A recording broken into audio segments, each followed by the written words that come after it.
Gostaria de saber que reflexões o nosso irmão Elahá faria acerca da narrativa Torre de Babel, em Gênesis 11, 1, 9, que, de acordo com a história, explica por que as pessoas falam línguas diferentes.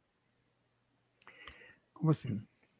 A primeira coisa que a gente tem que entender é que o texto bíblico ele não é necessariamente o conhecimento que o Espiritismo tem sobre a vida. Nós não podemos nos abraçar com o texto bíblico na expectativa de que ele represente de maneira exata os conceitos que o Espiritismo esposa, porque o Espiritismo não é uma doutrina apoiada fundamentalmente no texto bíblico. E aí você poderia dizer, e o Evangelho segundo o Espiritismo? Aí é o Evangelho, né? Não é o texto bíblico como um todo. Senão a gente teria que se abraçar com as guerras de Israel, o rei Davi, a mando do Senhor, destruindo as nações vizinhas, em que o Deus de Israel determina que se mate tudo que tem fôlego.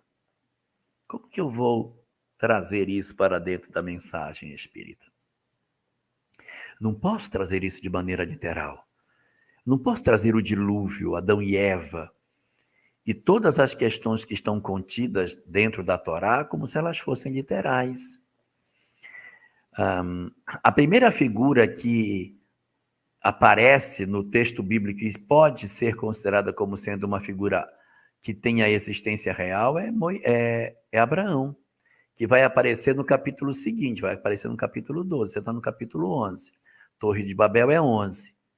Gênesis 12 é quando surge Abraão.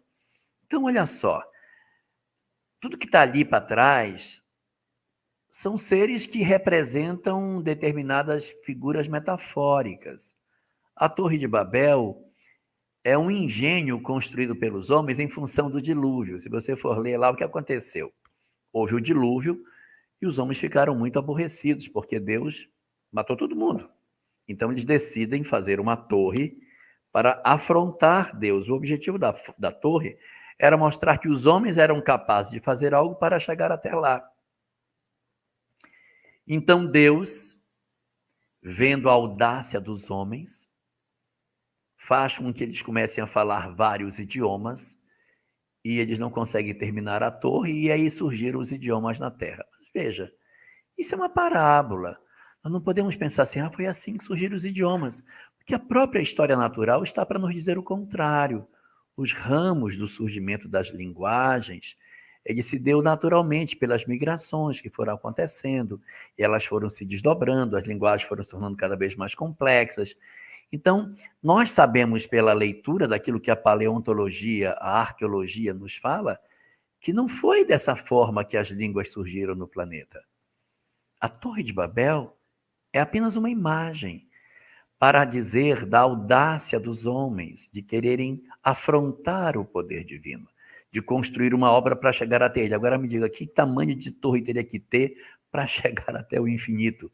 E que loucura é essa de achar que Deus está lá longe e não no entorno de nós? Então, isso é para mostrar a vaidade, o orgulho humano, as nossas ilusões com relação à vida espiritual, a ponto de nós acharmos que Deus não está entre a gente, que Deus está lá em cima e não aqui.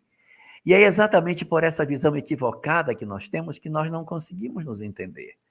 Existe uma dificuldade muito grande dos homens se entenderem porque eles não sabem o que é a vida.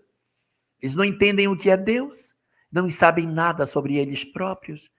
Então, a ideia das várias línguas são as diversas formas de pensar que a criatura humana possui. Nós não temos uma só forma de pensar.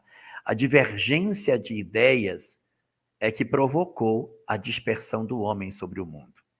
E a gente vem trazendo a figura de Jesus lá na frente como sendo o aglutinador do homem, fazendo com que esses pensamentos que se afastaram, o orgulho, a vaidade, o egoísmo, a ambição, o interesse material, que fez com que os homens seguissem caminhos distintos, eles são de novo reunidos na figura de Jesus, que vai voltar a dizer como nos conectarmos a Deus.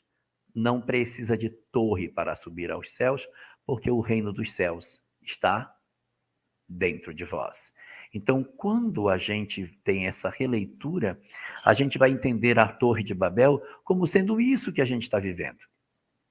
Essa multiplicidade de ideias completamente divergentes que surgem em função dos nossos equívocos, e Jesus representando a verdadeira construção, que não é uma torre para subir, mas é para dentro do homem, aonde dissipam-se todas as divergências e os homens fazem as pazes com Deus.